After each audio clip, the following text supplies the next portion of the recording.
So, ayun guys, meron po kasing dalawang kambal na nag-uusap. Sila po ay nasa loob pa ng sinapupunan ng kanilang ina.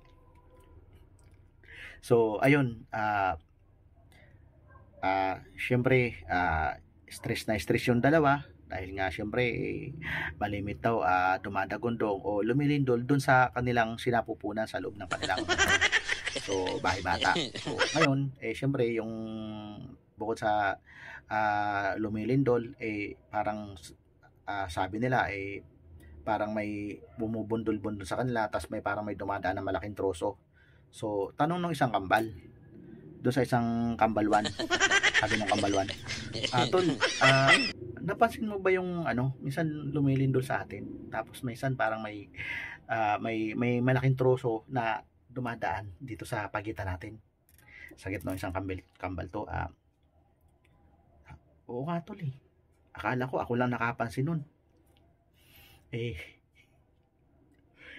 Akala ko tol ako lang nakapansin nun tol, kasi minsan nga pag biglang duman sa akin, tinamaan ako sa kuso buti na lang nakailag ako. Nakailag ako tol ayun syempre malaki kaya hindi ko masyadong binaliwala, ko lang basta umiwas lang ako ganun. Sagot naman ng isang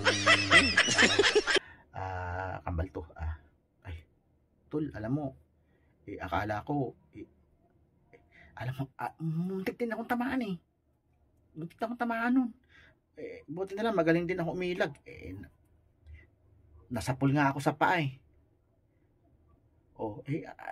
ang hirap tol hindi natin alam kung anong gagawin natin mabuti pa kausapin natin si nanay na sana naman wag nang papasukin yung troso dito para hindi laging lumilindol sa atin. Ayun nga guys, narinig nung kanilang ina yung usapan ng dalawang kambal.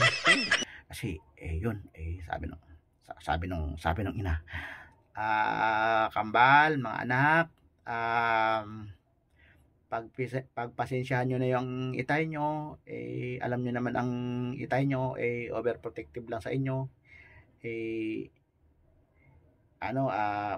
Nililinis niya lang yung mga yung mga paligid nyo dyan kasi para hindi kayo sipunin. Sagot naman ng isang kambal to, nay, nay, kami nga nay na madalas nababasa kami nay kasi minsan nga nay tumatama sa namin nay, tumatama sa uso namin nay, masakit nay. Baka naman nay paglabas naman namin pilay na kami nun nay. Sabi naman ng isang kambalwan, o nga nay, baka ako naman nay paglabas ko nay bungi na rin ako. Alam nyo na, sagot naman ng kanilang ina, nak, konting tiis-tiis lang kasi alam nyo naman ang itay nyo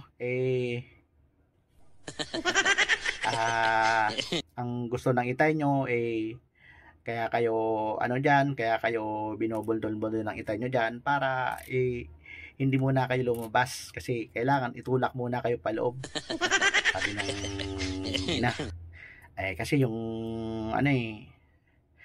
sabi pa ng ina, kasi alam nyo nanay, alam nyo na mga anak, kailangan wag muna kayo lumabas mga anak kasi alam nyo paglabas nyo wala pa kaming budget, wala pa kaming pambayad sa ospital pag kayo lumabas. Kaya guys, sagot naman nung isang kambal, si kambal to, sabi, nay, hindi naman importante nay na may panggastos nay, importante nay lumabas kami rito na hindi kami pilay hindi kami pilay at hindi kami bungi.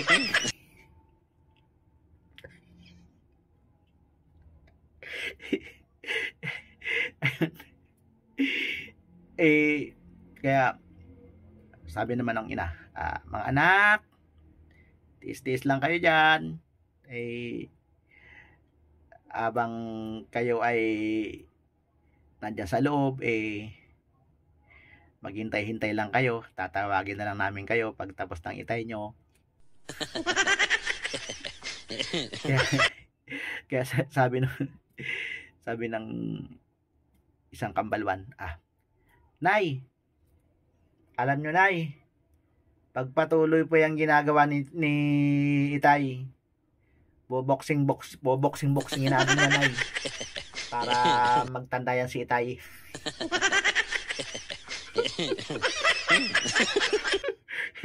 so ayun.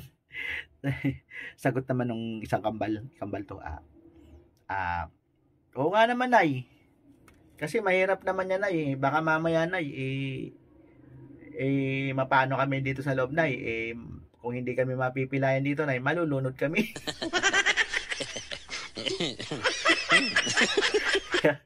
Kaya sagot naman nung kanilang ina, ayan nyo anak, mag-uusap kami ni tatay nyo kung anong dapat gawin para hindi na kayo malulunod dyan at di na kayo mabubundol-bundol. Kaya yun, kinausap yung mag-ina, tapos yung itay, sabi ng tatay, alam nyo anak, konting tiis-tiis pa dyan dahil makakalabas din kayo dyan nang walang kahirap-hirap. Kaya sabi naman ng ina, mga anak, nag-usap na kami ng tatay nyo. Sagot ng isang kambal, anong pinag-usapan nyo Nay? Ganito mga anak,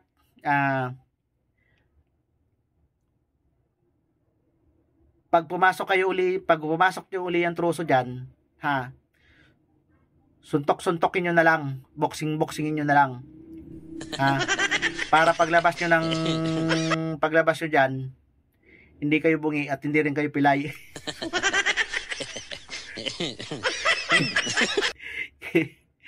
Kaya ayun guys, sabi nung mag-asawa, nag-usap yung mag-asawa, alam mo, Dad, tigilan na natin to. Ay pa, sabi naman ng tay, ba't naman natin titigilan yan? Alam mo, mahal, kung kailang kung kailang parami na ng parami tayo, sa ba natin titigilan? Medyo pasinong ina na parang medyo nayayamot yung tatay.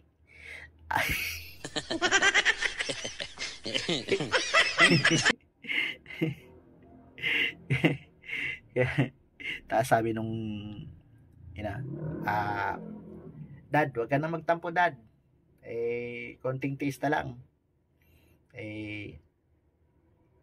alam mo na, lalabas na yung mga anak natin.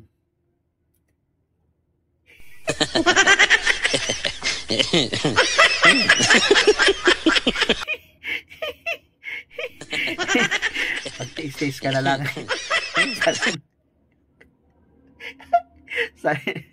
sabi ng ina doon sa tatay, magtiis-tiis ka na lang. Ayun. Ay buti, nagkakasundo sila. Ito na guys, ilang araw lang lumabas na yung magkambal. Ayun guys, paglabas ng kambal, napansin ng komadrona, puro ano na rito, ang daming balakubak ng isang kambalwan. At paglabas naman ng isang kambal to, alam nyo ba kung ano yung nakita ng komadrona dun sa isang kambal to? Yung isang kambal to, punong-puno ng sipon.